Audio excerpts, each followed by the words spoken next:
কোন বান্দাকে যখন পৃথিবীতে কেউ কাঁদায়, তখন আল্লাহ ফেরেশতাকে জিজ্ঞেস করে, ফেরেশতা আমার বান্দাকে কে কাঁদালো, সেইভাবে কান্না করছে কেন? তখন ফেরেশতারা বিস্তারিত বলে, আল্লাহ তার বাপ নাই তো, এতিম, মাথার উপর থেকে বাবার ছায়া যাওয়ার পরে তার বাপ চাচা যারা সবাই তাকে অত্যাচার করছে। রব বলে যে আমার বান্দার কেউ নাই, সেজন্য তাকে জ্বালাচ্ছে। ফেরেশতা তোরা সাক্ষী থাকিস, আজকে থেকে এই বান্দার সাথে আমি আল্লাহ আছি, আমি আল্লাহ আছি। সেজন্য আপনারা আজীবন শুনেছেন মজলুম বলবো, আমি আল্লাহ কথা বলবো, আমি আল্লাহ কথা বলবো।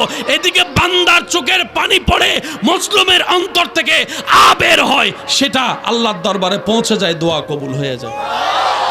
সেজন্য সৌভাগ্যবান মজলুম, কারণ জালিমের সাথে আল্লাহ, বলেন না জালিমের সাথে আল্লাহ, মজলুমের সাথে আল্লাহ। তো সেজন্য আমি বলি, কেউ যদি জ্বালায় জ্বালাইতে দেন, কেউ যদি গুতায় গুতাইতে দেন, কেউ যদি বদনাম করে দেন না একটু করতে, কেউ যদি নামাতে চায় একটু সময় দেন না নামাতে। কারণ বান্দা যাকে নামায়, ওই বান্দার ধৈর্য যদি আল্লাহর পছন্দ হয়, আল্লাহ তখন তাকে তোলে। এবার নামাচ্ছে কে? বান্দা। বলেন নামাচ্ছে কে? তুলছে কে? এবার আপনার পক্ষে তো আল্লাহর সাপোর্ট চলে আসছে, আপনার আর নামাইব কে? আওয়াজ দিয়ে বলেন। একটা কথা মনে রাখবেন, আমাদের আল্লাহর ভান্ডারে কমতি নাই, দিতেও তিনি কিপটামি করে না। দোষ আমাদের, আমরা চাইতেও জানি না, নিতেও জানি না। আপনার রবকে রহমান, আপনার রব হচ্ছে আল্লাহ যিনি রহমান, আপনার নবীকে রহমাতুল্লিল। তা আপনার রব রহমান, আপনার রবের মতো রব কারো নাই। আপনার নবী রহমাতুল্লিল আলামিন, আপনার নবীর মতো জাহানে কোনো নবী নাই। আপনার আমার এই রব এবং নবী থাকার পরও যদি না পায়, ও রবের বান্দারা, তোদের মালিক তো আল্লাহ, তোদের খালিক তো আল্লাহ, তোদের রাজ্জাক তো আল্লাহ, সুবহানাল্লাহ বলতে থাকে।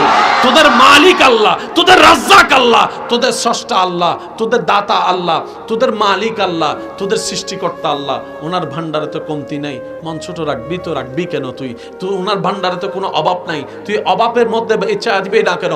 বান্দারে ওই আল্লাহর কাছে মন খুলেছা, মন খুলেছা, মন খুলেছা, মন খুলেছা, ইচ্ছা মতো চাইতে থাক। তোর কাজ হচ্ছে চাওয়া, তোর জন্য যখন যেটা কল্যাণ, তোর রব সময় মতো সেটাই তোকে দান করবে। দেখেন, রাত যত গভীর হয়, পৃথিবীর সাথে সম্পর্ক তত ছিন্ন হয়। আল্লাহ গভীর রাতে সম্পর্ক হয় কেন? রব বলে যে সারাদিন তো দুনিয়া নিয়ে ব্যস্ত থাকিস, আমার কথা তোর মনেও পড়ে না। মুয়াজ্জিনকে দিয়ে তোকে স্মরণ করাই দিচ্ছি নামাজের টাইম, সেটাও তোর মনে থাকে না। আমি গভীর রাতে আসি, আমি গভীর রাতে ডাকতে থাকি, কে আছো অভাবী? আমি রবকে একবার বলো, আমি রব তোর অভাব দূর করে দিতে রাজি আছি। সুবহানাল্লাহ। কে আছিস আমার বান্দার ভিতরে যার শরীরে অনেক রোগ, অনেক বড় রোগ, ডাক্তার বলছে বাঁচা সম্ভবপর নয়, ডাক্তার বলছে চিকিৎসা আমাদের পক্ষে সিলিন্ডার সম্ভব নয়। কে আছিস অসুস্থ? বল না একবার আমাকে, বল না একবার আমাকে, বল না। আমি আল্লাহ কাছে যদি তোর বলাটা পছন্দ হয়, তোর ডাকটা পছন্দ হয়, তোর আকুতিটা পছন্দ হয়, হয়তো তোকে সুস্থতা দান করব এমনভাবে, নতুনভাবে, যেন তোর আগের রক্তের চাইতে বর্তমান রক্তটা আরো কল্যাণের হয়। সুবহানাল্লাহ। আগের শক্তির চাইতে বর্তমান শক্তিটা যেন আরো কল্যাণের হয়। আর যদি আমি আল্লাহ সেটা তোর মতের কল্যাণ না দেখি এটা দেওয়াটা, তাহলে তোর এই দোয়াটা আমি হাসরের ময়দানের জন্য জমা করে রাখবো, তোকে জাহান্নামী থেকে জান্নাতি বানানোর রাস্তা করে দেওয়ার জন্য। সুবহানাল্লাহ। ওইটা দাও, ওইটা দাও, ওইটা দাও, লম্বা লিস্টি করছে। একদিন সে বান্দা বলে, আল্লাহ, রব বলে যে বল কি চাস? স্বর্ণ দিব? বন্ধ করে জানা। দুইটা গাড়ি দিব? বন্ধ করে জানা। চাকরি দিব? না। ও বান্দা কি চাস? চুপ করে বসে রয়েছে যে। এবার আশেক বলে, আল্লাহ কিচ্ছু চাই না, তোমাকে চাই, তোমাকে চাই, তোমাকে চাই, তোমাকে চাই, তোমাকে চাই, তোমাকে চাই, তোমাকে চাই।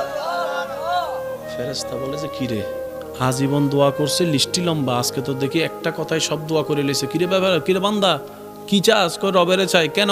কই এতদিন বোকা ছিলাম তাই সৃষ্টি খুঁজেছি, আজকের থেকে আমি আশেক চালাক হয়েছি, আমি বুঝিয়েছি স্রষ্টা যার হবে সৃষ্টি তার হবে, স্রষ্টা যার হবে সৃষ্টি তার হবে, স্রষ্টা যার হবে সৃষ্টি তার হবে। আজকে থেকে একটা একটা করে 10টা চাইবো না।